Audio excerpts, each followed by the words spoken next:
Bom, podemos começar. Boa noite, queridos amigos. É um prazer estar com vocês em mais essa live da Comissão de Direito e Liberdade Religiosa da OAB de Taboão da Serra. Essa noite estamos recebendo entre nós uma convidada bastante especial, a Cris Jimenez, e daqui a pouco vamos falar mais com ela. Boa noite, Cris. Boa noite a todos que estão acompanhando a live. Prazer participar da live para ajudar a trabalhar essa questão da liberdade religiosa, né? Trazendo conhecimento das nossas culturas, dos nossos cultos. Bacana. Está entre nós também o Dr. Fernando Fabiano Gonçalves de Lima, que é membro colaborador da OAB, da Seccional São Paulo, e também é colaborador da Comissão de Direito e Liberdade Religiosa da OAB de Taboão da Serra e Osasco, entre outras várias qualificações que um dia vamos falar, vamos ter uma entrevista só com ele vai nos contar um pouco mais sobre essa trajetória fascinante dele. Temos alguns convidados na sala também, não é? Mas nós vamos conversar diretamente com a Cris, não é? A Cris, ela é representante da bruxaria e do paganismo, ela é membro do Fórum Interreligioso por uma Cultura de Paz e Cidadania do Estado de São Paulo. E hoje vai nos ajudar a desmistificar um pouco mais sobre o que é a bruxaria. Felizmente, nenhuma delas é queimada em fogueira no nosso século, não é mesmo, Cris? Pelo menos de forma visceral, né? Temos outros tipos de situações que acabam nos cercando. Né? Eu entendo. Então, eu gostaria primeiramente de começar perguntando quem é a Cris Jimenez? Cris Jimenez, ela é uma seguidora da bruxaria, eu sou sacerdotisa dentro do fellowship e do culto aos anjos. Eu trabalho com terapia holística, sou numeróloga, taróloga, e tenho 2 livros publicados, um falando sobre os anjos, sobre os arcanjos, e tenho um outro livro falando sobre numerologia kármica, que é a técnica que eu trabalho, trazendo o autoconhecimento, trazendo as pessoas a trilharem o caminho para se encontrarem, né, na terapia. E dentro da parte religiosa, eu atuo dentro da Secretaria da Justiça como representante da bruxaria e do paganismo, e também atuo participando dos eventos, de reuniões, quando me convidam, para desmistificar essa parte da bruxaria, desmistificar essa parte do paganismo, tirando essa imagem de que a bruxa é algo negativo, de que a bruxaria é algo do mal. Entendo. E como você iniciou nessa trajetória? Como se deu esse encontro? Esse encontro se deu... toda a vida eu gostei da parte espiritual. E teve um tempo que eu estava procurando um outro trabalho para fazer. E como eu gostava muito da área esotérica, eu comecei a vender na feira comum mesmo. Comecei a vender incensos, pedras, cristais e tal. E um dia chegou uma moça e falou assim, eu queria uma pedra para ajudar a trazer equilíbrio emocional. Estou muito chateada, estou muito confusa, eu queria uma pedra que me ajudasse nisso. Aí eu falei, caramba, eu não sei que pedra faz isso. Sabia do básico. Eu falei, eu preciso estudar, porque para falar alguma coisa, eu preciso falar com conhecimento de causa. E eu comecei a procurar locais que eu pudesse estudar sobre cristais, sobre pedras. Acabei caindo numa escola esotérica, e dentro dessa escola esotérica, eles praticavam os rituais da bruxaria, eles praticavam os chamados spas, que é um ritual à lua cheia de prosperidade, um ritual que fala sobre abundância, que fala sobre a alegria. E estava tendo um ritual lá no dia que eu fazia a matrícula. E eu participei do ritual. Na hora que eu entrei naquela energia do ritual, eu me apaixonei por aquilo e comecei a estudar e comecei a trilhar o caminho dentro do processo mágico até a minha iniciação, depois até o sacerdócio, e aí depois agora já fundando a minha escola esotérica também, né? Eu tenho um espaço esotérico, um templo iniciático que chama Senhores da Luz. E esse caminho já tem aí mais de 20 anos que eu trilho, sempre estudando, sempre trabalhando em cima dele. Mas o que é a bruxaria? Você poderia definir? Não estou ouvindo. Desculpe.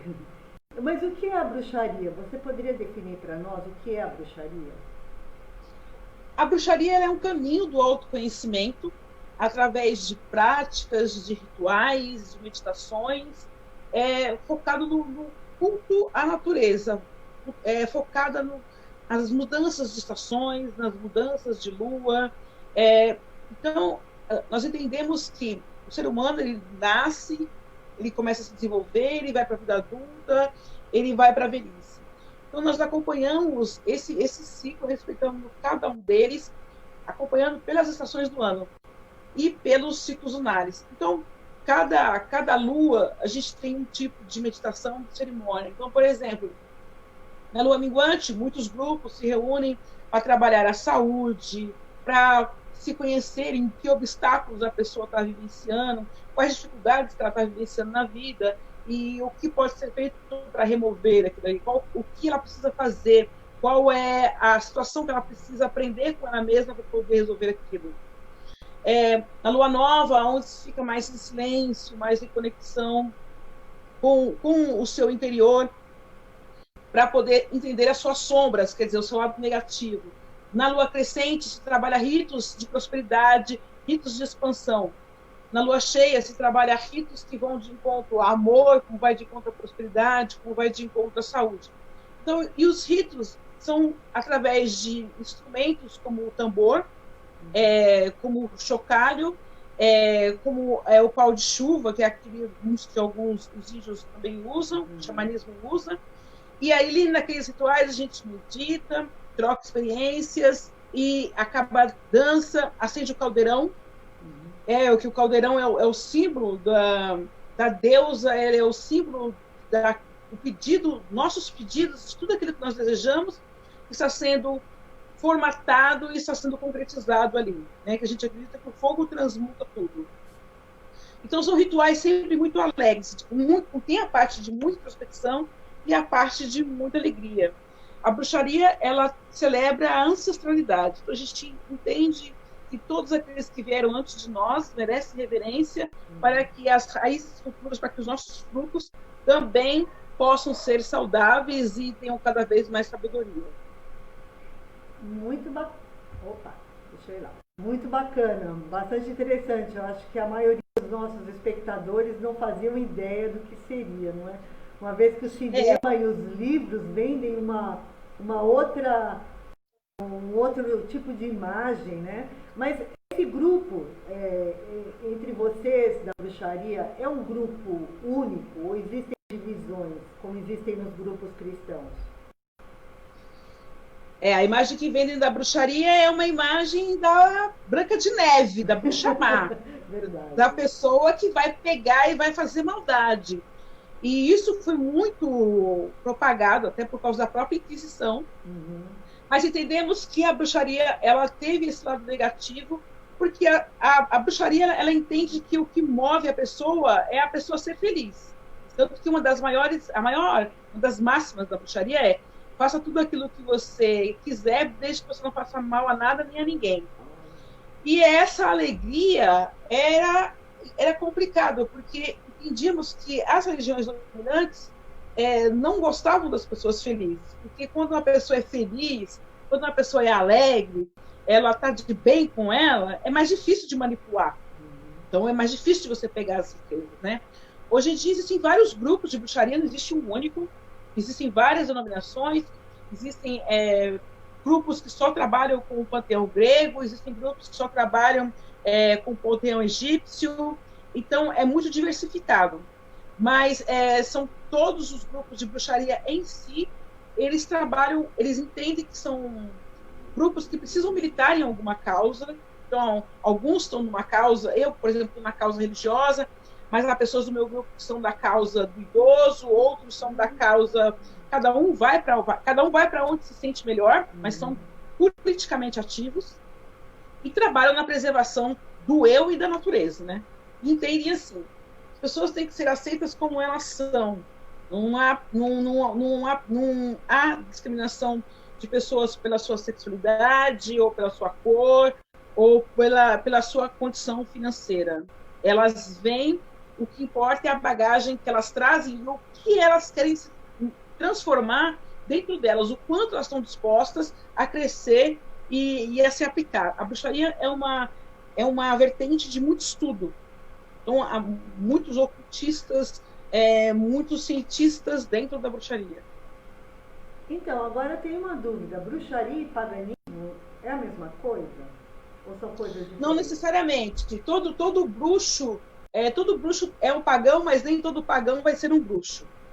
O pagão, a gente entende que é aquela pessoa que cultua vários deuses e que celebra a terra. Né? Então, mas nem todo pagão vai acreditar na bruxaria na forma dos nossos esbás, dos nossos sabás, da forma do rito da lua e no rito das mudanças das estações. Né? Da bruxaria, o mais conhecido dos rituais, né? Ele popularmente conhecido como Halloween, né? Mas que a gente chama de Samhain, que é o nosso Dia dos Mortos.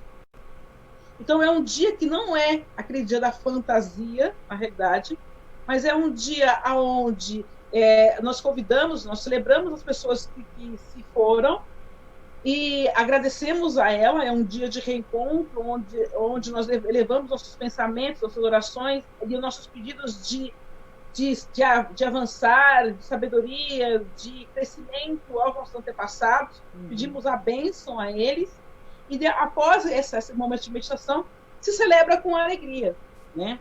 E aquelas jacks lanternas, elas servem para que espíritos que estejam vagando, espíritos que não estejam dentro dessa egrégora, não se aproximem da festa.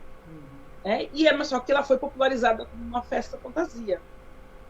Mas tem vários grupos tem grupos de bruxaria que não celebram o Halloween, não celebram a roda do ano, que a gente chama. Mas o Halloween que vocês comemoram acontece no mesmo dia, não é? Que é o último dia de outubro, se eu não me engano, já é 31 de outubro. Tem grupos que comemoram no último dia de outubro. A gente temos duas rodas que a gente chama.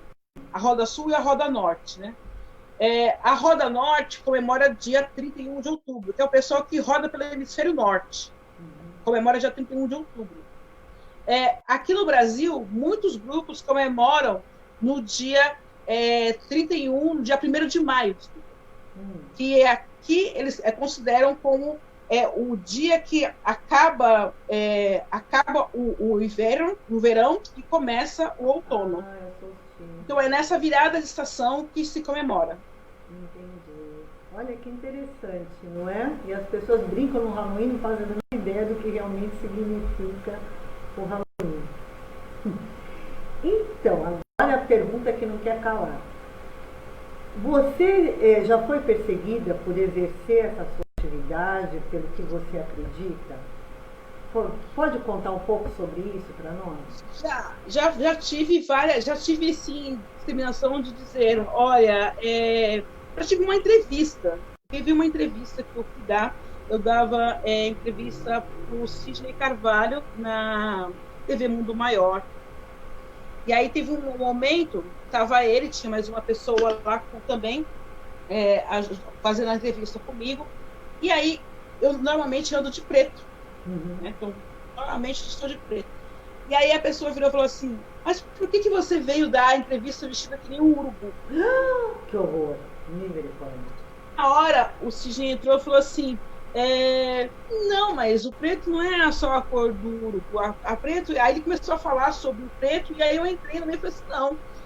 Para nós, o preto é alegria. Para nós, o preto preserva a nossa individualidade. O preto era como os antigos também se protegiam, porque quando os bruxos eram perseguidos na Idade Média, muitos usavam preto porque era mais fácil, era mais difícil serem pegos durante a noite, né? Porque o preto, a noite preta, tudo escuro, então conseguia se disfarçar. Então essa foi uma das coisas assim, eu sendo participante daquele grupo já fazia um tempo, e dentro da entrevista aconteceu isso. Uma outra situação aconteceu dentro da Assembleia Legislativa. Eu estava com uma recha, um Cristo da unificação, e tinha mais algumas lideranças. Nós fomos assinar a lista de presença. Aí eu assinei. Aí tinha um cigano perto de mim também, uma outra denominação. E aí, na hora de ler o nome das lideranças, os nomes foram lidos, mas os nossos nomes não foram lidos.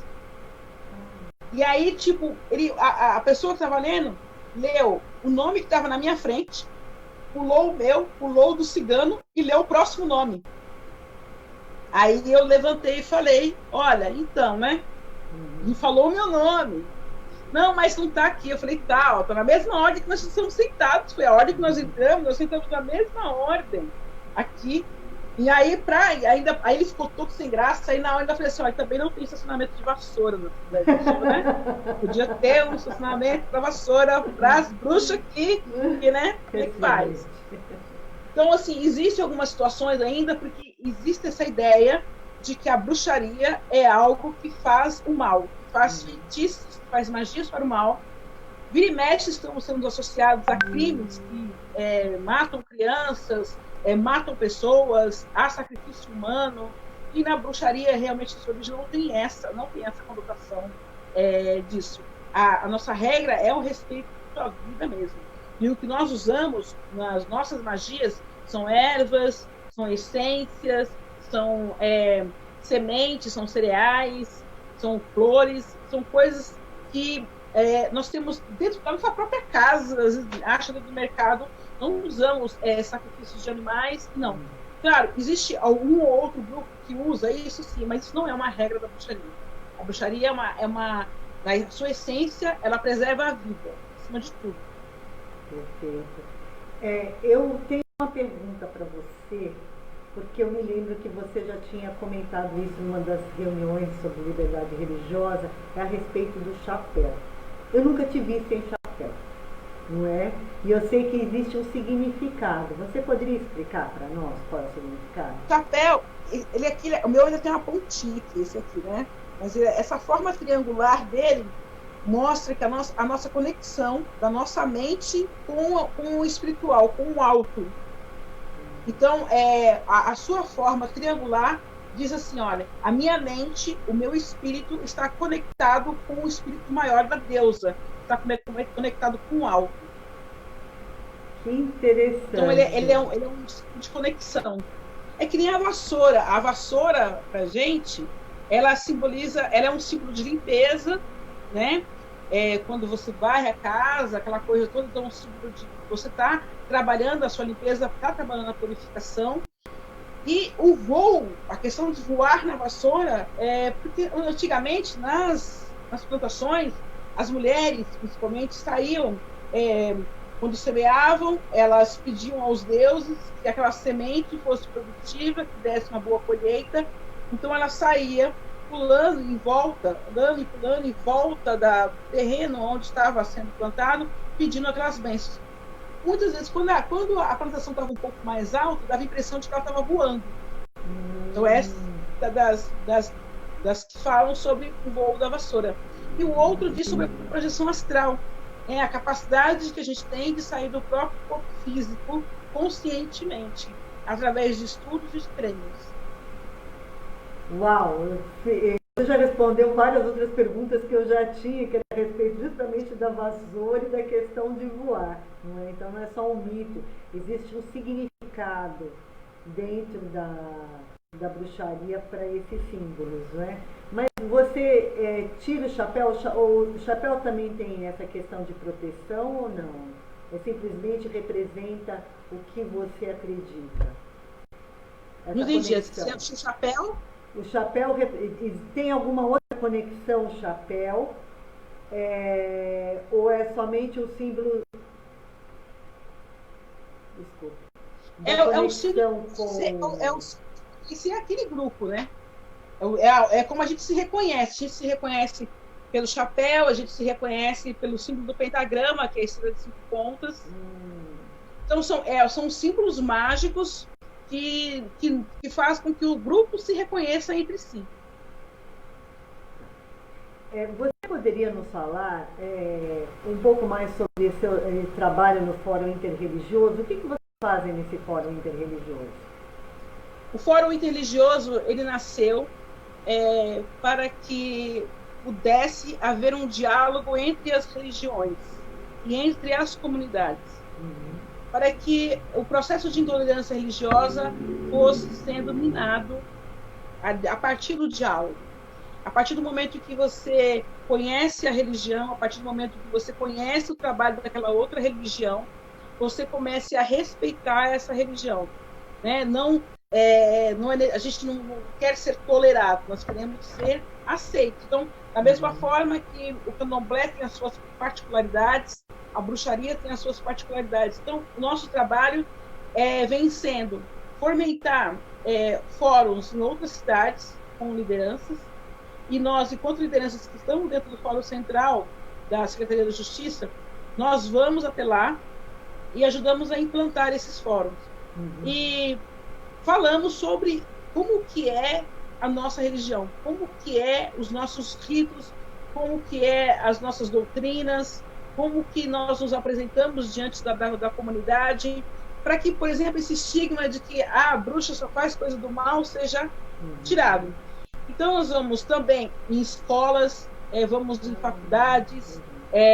Então, antes da pandemia, a gente estava com um trabalho aqui em Santo André, São Caetano, no Guarujá, em Lins, em Campinas, já com as lideranças indo nos locais. Também estávamos em negociação também nos presídios, cartazes para se colocar nos ônibus, nos metrôs, a ajuda da prefeitura, do governo do estado.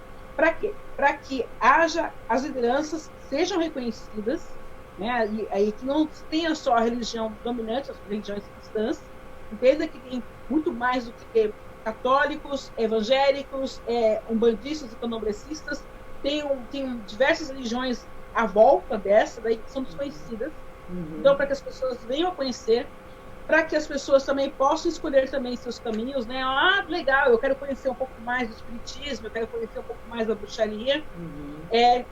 Então, a Secretaria de Justiça, ela vem no combate à intolerância, no combate para que as pessoas tenham o direito e a liberdade de crer e de praticar os seus cultos dentro das suas casas ou dentro dos seus templos, dentro das suas comunidades. Perfeito. Nós estamos em 40 religiões diferentes lá dentro. Que bacana. Eu vou passar o tempo agora para o Dr. Fernando Fabiano, tá bom? Vai lá. Boa noite a todos. Agradeço o convite da doutora Tânia Formigoni, presidente da Comissão de Direito e Liberdade Religiosa do Taboão da Serra, e a nossa convidada de honra dessa noite, Cris Gimenez, sacerdotisa, que eu tive a honra, né, de participar de alguns encontros, né? Participamos na Alesp, né, do Comitê da Sociedade Civil para Defesa da Liberdade Religiosa. Esse ano participamos na Congregação Israelita Paulista, lá na CIP, do ato em memória das vítimas do Holocausto. Tanto que eu te perguntei como que eu posso te chamar, né? Não sei se você lembra disso. Ali também foi um lugar que eu tive dificuldade de entrar. Eu só entrei por causa do monge que me botou para dentro. E esse ano em Taboão da Serra, na Câmara Municipal, né? No Fórum de Liberdade Religiosa de Taboão da Serra e região. Minha amiga virtual, né? Minha grande amiga virtual. Então, vou fazer umas perguntas. Você já até explicou algumas coisas. A bruxaria hoje é muito conhecida pela Wicca, né? Que é uma religião que foi sistematizada por um inglês lá na década de 50. E o cinema, as séries, né, a mídia em geral, ela meio que abusou até, né? Ela divulgou muito a Wicca. Mas, além da Wicca, quais são as outras linhagens da bruxaria, principalmente aqui no território brasileiro? Aqui no território brasileiro tem um grande divulgador da bruxaria, que está até comigo na Secretaria da Justiça, que é o Claudinei Pietro, que é o autor de livros, né? Ele foi o maior divulgador da Wicca no Brasil. E ele tem uma tradição, que é a tradição diânica nemorense, que é uma tradição que cultua a deusa Diana, né? Então, é uma das tradições mais antigas aqui. Aqui tem também a Abra Wicca, que fica em Brasília, a sede dela. Temos a tradição alexandrina aqui, Temos a tradição fairy, que é a tradição das fadas, aqui também no Brasil. Essas são as mais divulgadas. Assim. A alexandrina e a tradição nemorense são as mais divulgadas, porque o Claudinei, ele é uma pessoa muito ativa nessa divulgação, né? Ele que trouxe a Wicca gardneriana também aqui para o Brasil. Ele é um iniciado da linhagem de Gardner para cá. Então ele foi o primeiro iniciado reconhecido nessa área. E agora no Brasil está sendo muito divulgada a Fellowship, que é uma linha da bruxaria que trabalha com a deusa Isis. Então, assim, existem muitos bruxos que são solitários, que não estão dentro de grupos, porque a bruxaria também permite esse caminho solitário. Então, há muitos bruxos que, através do livro do Claudinei, livro do Gardner, livro da... Como é o nome dela? Da Starwalk. Pelos livros da Starwalk, então tem muitas pessoas que iniciam o caminho mágico através dessas pessoas. Mas as tradições mais vividas aqui é a Wicca, a gardneriana, a alexandrina e a nemorense. Muito bem. Eu até conheço o templo que ele fundou ali na Vila Mariana, o Claudinei. Ele fundou o primeiro templo, o Wicca ali, bem próximo ali da Ana Rosa, né, do metrô Ana Rosa. Isso, o Santuário da Grande Mãe. Ir 2 vezes no templo dele. Bem interessante, por sinal. A segunda pergunta que eu te faço é em relação à sua formação na Universidade Holística Casa de Bruxa. Como que funciona essa formação, o tempo, quais são os pré-requisitos? É uma universidade como qualquer outra? Me explique melhor. A Universidade da Casa de Bruxa, na verdade, ela é um templo holístico, e a sacerdotisa de lá é a Tânia Gori, né, que é a fundadora da Casa de Bruxa. A Casa de Bruxa já tem mais de 20 anos, se não me engano, já de fundação. Acho que só de Halloween, os Halloweens publicados, elas são mais de 15 anos, e ela é a percussora do Encontro de Paranapiacaba. Então, todo ano, em maio, tem um encontro de magos e bruxos de Paranapiacaba. Esse ano não teve por causa da pandemia. Está previamente adiado para outubro, no dia 31 de outubro mesmo. Lá eu tive 2 situações. Eu ministrei aula lá na formação de terapeutas holísticos e esotéricos, ministrei aula de numerologia kármica, ministrei aula de magia dos anjos lá também. O curso de bruxaria dela, você estuda ervas, cristais, você estuda tarô, são 13 módulos de 13 tipos de situações, de terapias, de história da bruxaria. E aí, dentro desses módulos, você vai tendo exercícios, você vai tendo meditações, você vai tendo cerimônias, que você vai passando até chegar à iniciação da bruxaria propriamente dita. Qualquer pessoa que deseje pode começar a estudar e pode começar a praticar a bruxaria e a entrar no curso. Nem todas chegam até o final da iniciação, né? Porque aí vai peneirando, né? Quem quer realmente o caminho e quem não quer. Na década de 90, finalzinho da década de 90, a Folha de São Paulo, ela num domingo, ela publicou uma reportagem sobre a bruxaria de um grupo de pessoas que estavam querendo fundar, abre aspas, uma igreja da bruxaria. E eu nunca mais vi falar sobre essa história, não me recordo quem são os organizadores. Como que é o movimento dos líderes brasileiros da bruxaria? Existe uma congregação, uma federação, uma proposta de unificação, pelo menos para regularização jurídica dos templos e das atividades e assim por diante? Era do Roberto de Carvalho. Ele morreu. Ele morreu, acho que no final da década de 90, se não me engano. Ele acabou falecendo. E essa igreja, ela não acabou sendo fundada.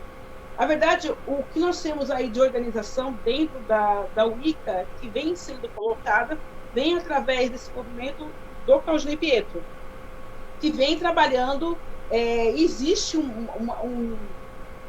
estudo, existe uma conversa realmente de se colocar, de se abrir realmente um tempo, de se abrir realmente uma coisa que unifique as lideranças de bruxaria. Nós nos encontramos, entre aspas, informalmente, dentro do encontro de Wicca que tem, que é o próprio Claudinei Pietro que faz, que acontece normalmente em julho, que ele faz no centro de São Paulo. Então, o que ele faz? Ele traz um encontro de Wicca e espiritualidade, que ele traz lideranças de fora e traz as principais lideranças de dentro do Brasil, e se faz um congresso para que nós possamos trocar experiências e possamos conhecer um caminho do outro, os caminhos da bruxaria que estão tendo por aí. Mas, efetivamente, no papel ainda, não se tem nada, porque ainda existe muita discordância entre as lideranças da própria bruxaria. Então, ainda não tem nada assim formalizado. Estamos caminhando, tentando formalizar isso, tentando encaixar as lideranças que se propõem dialogar para poder unificar as regras da bruxaria. Noto que você é bem eclética, né? Pelas falas de hoje, já falou em tarô, em anjos, em cristais, também nas postagens do Facebook, das redes sociais. Me explique melhor como que funciona o seu instituto, esse Instituto Cris Gimenez. Quais são as principais atividades, práticas realizadas, assim por diante? O Instituto é dividido em duas partes, né? Então, o Instituto Cris Gimenez, ele é a parte holística. Então, é onde eu ministro tarô, ministro curso de numerologia, curso de tarô, falo sobre reiki, falo sobre energia, falo sobre cura energética, processos de autoconhecimento. Essa é a parte holística. O Templo Senhores da Luz é a parte da bruxaria, é a parte mais espiritual. E aqui eu tenho rituais, estava tendo rituais a cada 15 dias, né, aberto ao público. E dentro desses rituais, antes dos rituais, nos domingos à tarde, a gente se reunia e estudava uma parte da bruxaria. Então, se estudava ou a parte histórica, se estuda a parte de autoconhecimento, de rituais, de como montar os seus rituais, de processos de iniciação. Então, as pessoas, elas normalmente, o primeiro contato é através do ritual, que elas vêm, elas participam, e a partir dali, elas adentram, quando elas querem, elas adentram dentro da parte do treinamento mágico propriamente dito, né? Então, aí eu tenho já um grupo já de pessoas que são iniciadas e que me auxiliam na parte das aulas, me auxiliam na parte de conduzir os rituais, de acolhimento de pessoas. Ainda dentro do Templo Senhor da Luz, tem uma, digamos assim, uma gavetinha lá, que é o SOS Anjos, que é um dia que a gente tira do mês, um final de semana que a gente tira do mês, ou a cada 2 meses, aonde as pessoas, elas contribuem com 1 quilo de alimento, contribuem com alguma doação de roupa, ou fralda que a gente encaminha para alguma entidade. E aí, durante o dia, ela pode usufruir de situações. Então, ela tem pessoas que vão estar ali prontas só para ouvirem ela desabafar, outras que vão estar ali para, se ela quiser passar por uma energização, se ela quiser passar por uma limpeza espiritual, se ela quiser só ficar no canto ali, quietinha ali, pensando ali, ela fica. Se ela quiser ir para um altar, fazer a oração dela, ela faz essa oração e troca dessa contribuição. Então, é uma forma que a gente encontra de trabalhar o serviço social também. As religiões, de maneira geral, elas sempre procuram o bem, a paz, a justiça, né? Não existe religião que pratica o mal. Porém, esse estigma social, né, que vem lá da antiguidade, da Idade Média principalmente, da bruxaria, o paganismo como sendo coisa ruim, existem pessoas que te procuram para fazer o mal. E qual que é a sua reação? Qual que é a sua orientação em relação a essas pessoas? Existe. A minha primeira reação, normalmente, é entender o porquê ela está querendo o mal daquela pessoa. qual que é, qual que é a ferida dela, né? Aonde que ela está ferida. Então, o trabalho que eu faço, que eu busco fazer é levar ela à consciência do porquê que ela está querendo aquilo, que o problema não está no outro, o problema para querendo resolver, a ferida está nela, está doendo nela, ela tem que resolver a dor dela e não destruir o outro. Mas há aqueles que eu consigo resgatar e a pessoa fala, não quero isso para minha vida, não vou querer carregar esse karma, não vou querer uma carga negativa dessa para mim, né, vendo o outro se destruir. E há aqueles que não tem jeito, eles saem batendo portão, batendo o pé e vão para. Então, se você, né, você é uma feiticeira de merda, não quer fazer, então eu vou achar que passa. E, né, e querendo aquele imediatismo mesmo de quero a pessoa amada em 2 dias. Aí você fala, meu, mas é amor mesmo, né? Vamos entender esse sentimento. Isso é amor? Isso não é ego ferido? Né? Tem um ego ferido aí, tem uma coisa aí que não está resolvida aí, para você querer a pessoa à força.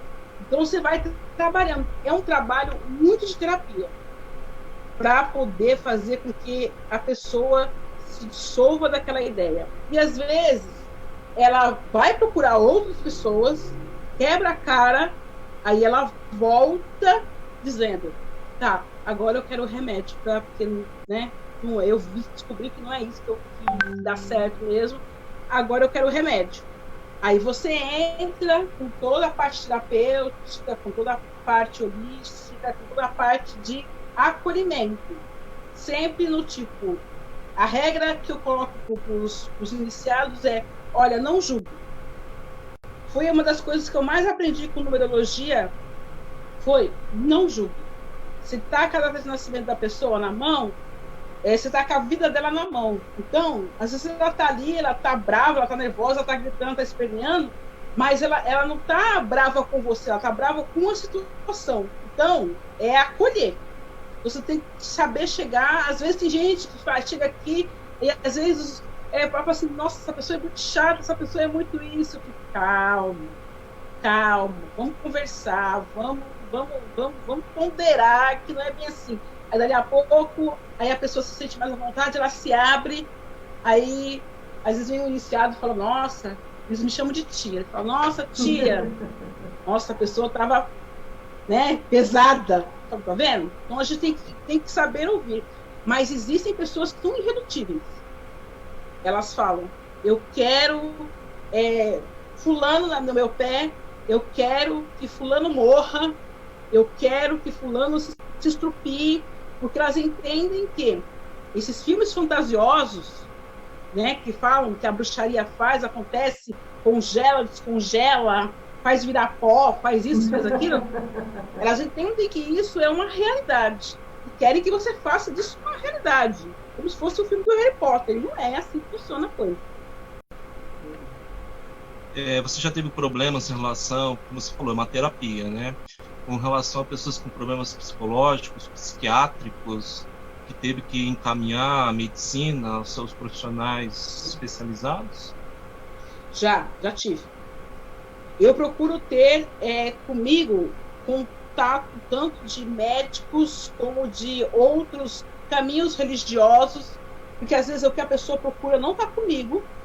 Então eu digo, olha, não, vamos conversar com fulano, vamos conversar com ciclano, para poder encaminhar. Já tive pessoas que tiveram processos psicológicos por causa de violência doméstica, que causou marcas muito profundas, que veio com esse espírito de vingança, de eu quero destruir, eu quero acabar, porque acabou com a minha vida, eu quero acabar com a vida dessa pessoa também.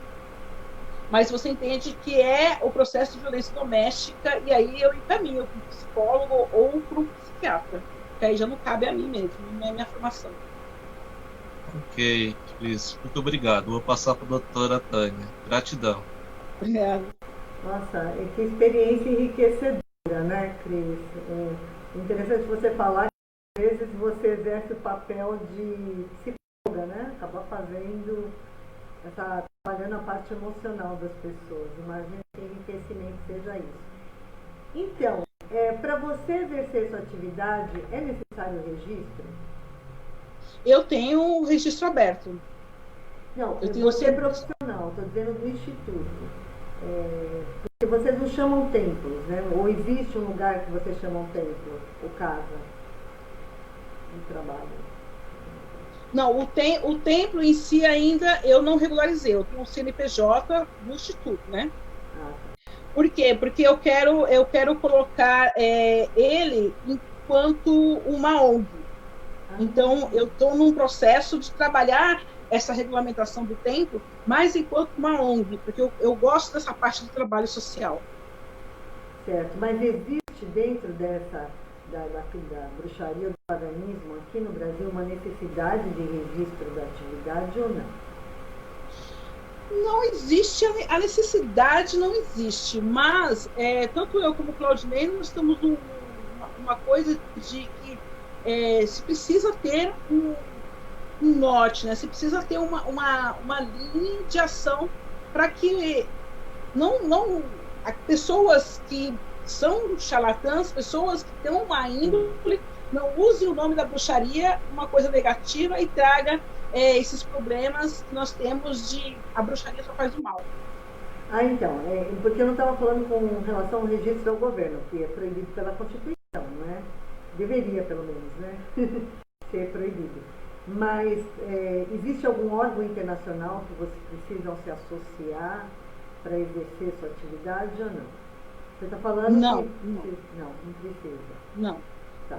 Não, as ordens mágicas, as ordens iniciáticas, como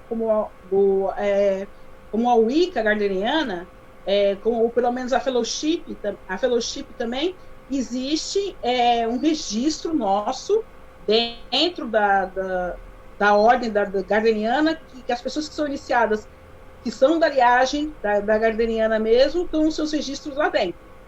Então, eu, por exemplo, sou da Fellowship, eu tenho meu registro lá dentro da Fellowship. Mas necessariamente não é obrigatório você ser filiado a lá, né? Porque você já é reconhecido automaticamente pela linhagem das pessoas que são iniciadas ali. Eu fico muito preocupada com os desafios que cada religião enfrenta, cada crença, cada segmento enfrenta, não é? Então, existem vários tipos de desafios, mas um que eu vejo em várias religiões são os desafios. Eu sei que o doutor Fernando já tocou nesse assunto, mas eu não estou muito certa se eu entendi a resposta. Existe uma disputa entre os ramos da bruxaria aqui no Brasil ou no mundo? Intolerância entre os próprios segmentos? Ah, existe como em todo segmento, existe. Como em qualquer segmento, tem sempre aquele que quer se sobressair, quer unificar de uma forma que não tem unificação, tudo isso, né? Mas a gente está tentando batalhar para que haja o diálogo e não a disputa, mas é uma caminhada longa. Não acredito que eu vá viver ainda para ver isso acontecer. Quais são os principais desafios da bruxaria hoje? Essa desmistificação. O desmistificar a bruxaria com algo negativo. Desmistificar, sair da história em quadrinho e entrar para a realidade. Sair do mundo dos filmes e vir para a vida real. É sempre um pisar de ovos, né? Porque é sempre uma coisa que você é colocado fora dos grupos. Muitas vezes você é procurado, muitas vezes escondido, de madrugada, né? Porque as pessoas não querem aparecer do seu lado, porque você pratica a bruxaria, né? Então, é sempre um desafio. Então, eu sou uma pessoa que eu insisto realmente em trazer essa identidade.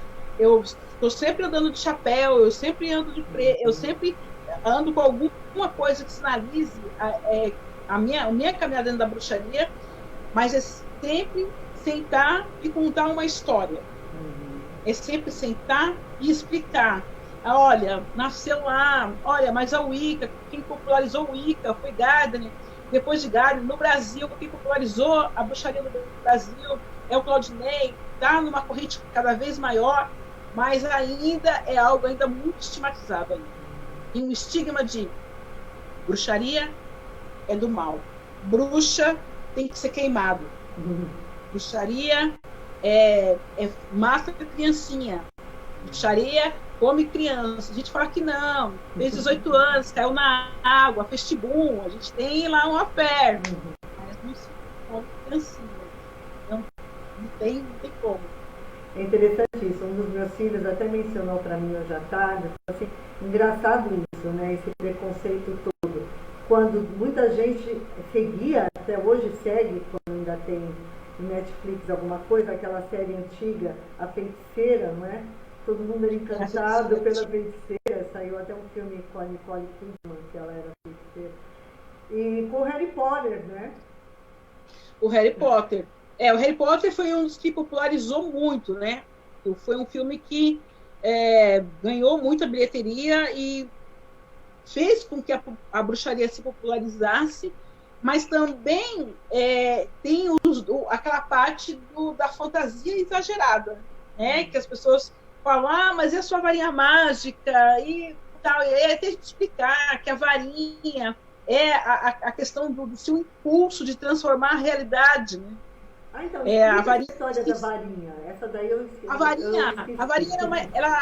A varinha é uma extensão da sua força. Então, simboliza que você movimenta a sua energia de tal forma que ela é capaz de transformar a realidade, né? Que no seu comando, né? Que a varinha ela é mexida com o seu braço, que você escreve com o seu braço de poder, vamos dizer assim. Então, quer dizer que você direciona a sua energia de tal forma que você é capaz de transformar a sua realidade. Mas isso é algo emocional, não é algo físico, é algo emocional, isso? É algo emocional. Se você consegue transformar no físico, a partir do momento que você consegue transformar no seu emocional. Você se transforma por dentro e a realidade se transforma por fora. Então é algo simbólico, né? É uma transformação simbólica. Isso. E serve para que a gente trabalhe os nossos rituais, direcione a energia para aquilo que a gente busca, para aquilo que a gente quer, dentro do círculo mágico que a gente chama, né? Do círculo onde a gente trabalha, magisticamente falando, né? Então, você tem uma vara e uma vassoura, é isso? Tenho. É mesmo? Eu quero ver. Que interessante. Deixa eu ir lá embaixo, espera aí.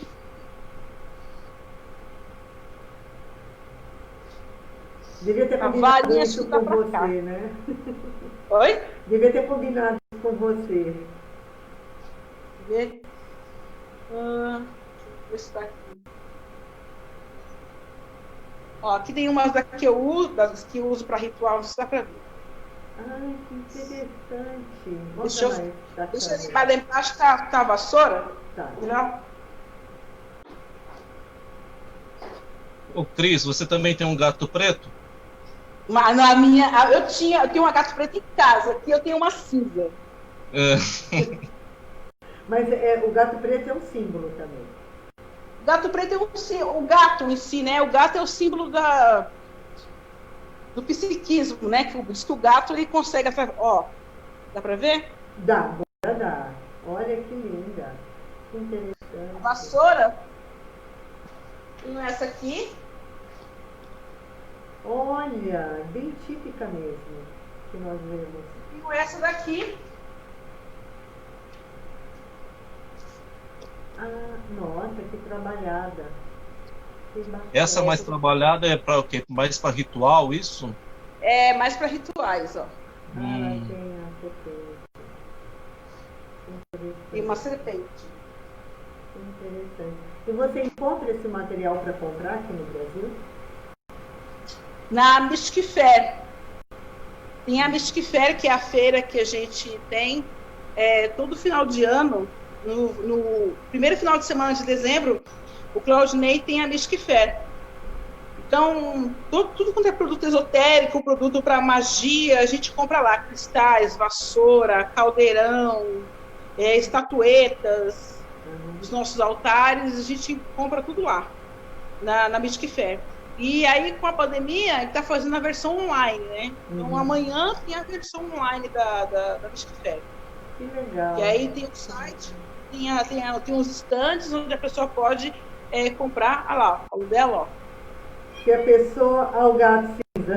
O gato, mostra o gato. Não, mas explica de novo essa história do gato. Qual é o símbolo do gato? Eu não entendi. O gato ele tem um símbolo de que ele vai entre os mundos. Ele consegue ver aquilo que está na espiritualidade. Os animais em geral, né? Mas o gato em si. Então diz que o gato ele consegue andar entre as dimensões. Interessante. Né? Então, no País das Maravilhas tinha um gato, né? E por exemplo, o gato, se a pessoa ou o local tiver com energia negativa, o gato ele consegue transmutar essa energia de uma forma mais rápida. Tem também, ó, tem os tambores que a gente usa, para fazer o ritual. Ele é um em forma de pentagrama? Não, né? Não é. São muitos lados, desculpa. Eu tenho um que tem pentagrama. Eu tenho um que tem um pentagrama.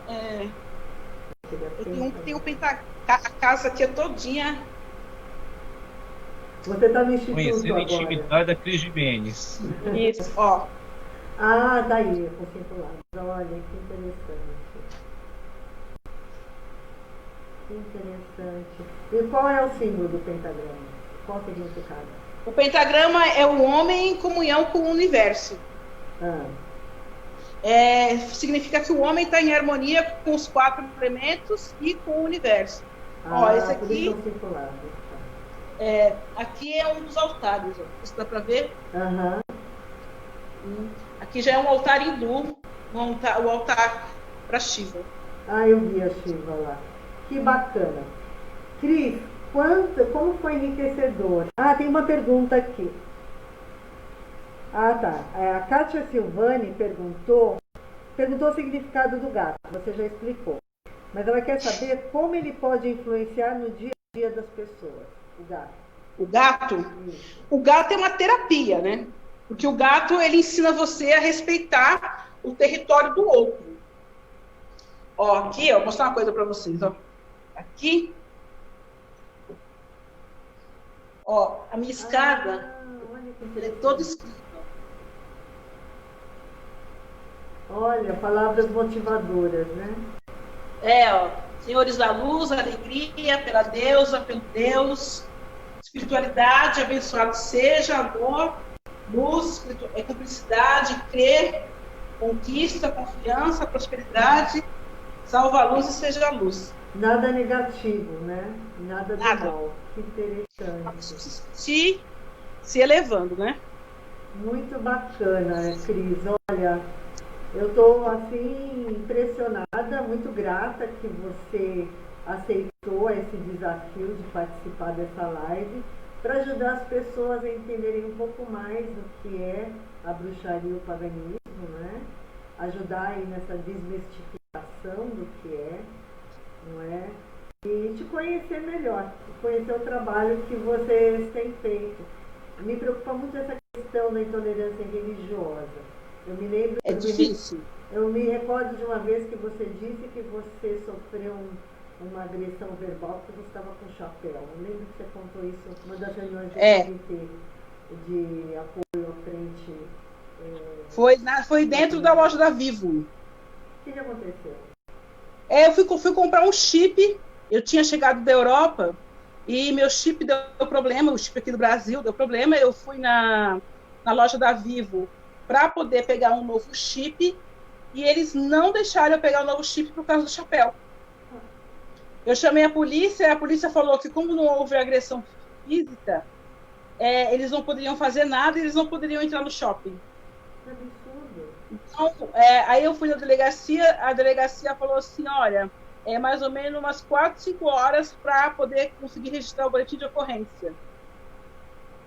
E mesmo assim, eles desencorajam completamente você a tomar qualquer atitude. E eu não consegui o chip da Vivo lá, nessa loja. Aí, isso foi numa sexta. Quando foi numa segunda-feira, eu fui numa outra loja da Vivo, num shopping, um outro shopping. Fui com o mesmo chapéu, do mesmo jeito. E falei pro rapaz, preciso de um chip, porque o meu chip, eu fui para lá, o meu chip deu problema. A hora que eu voltei, eu fui trocar o chip. Ele falou, tudo bem, senta aqui, em 5 minutos meu problema estava resolvido. Então toda a questão com a primeira loja foi o chapéu. Foi o chapéu. Ele falou que não podia, ele falou assim que para me atender, eu não poderia estar de chapéu, porque o chapéu estaria escondendo o meu rosto. Eu falei, mas o chapéu não está escondendo o meu rosto, o chapéu está na minha cabeça.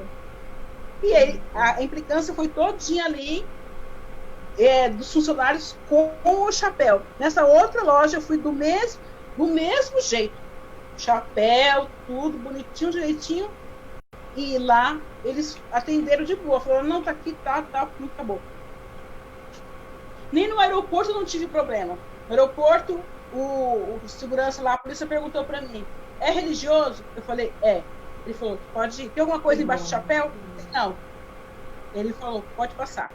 Não falou nada, nem mandou tirar, nem nada. Que bom. Pelo menos no aeroporto, né, teve uma experiência positiva. Então, Cris, nós estamos nos momentos finais. Eu gostaria de te dar o tempo, se você tiver considerações finais para fazer. Olha, estudem.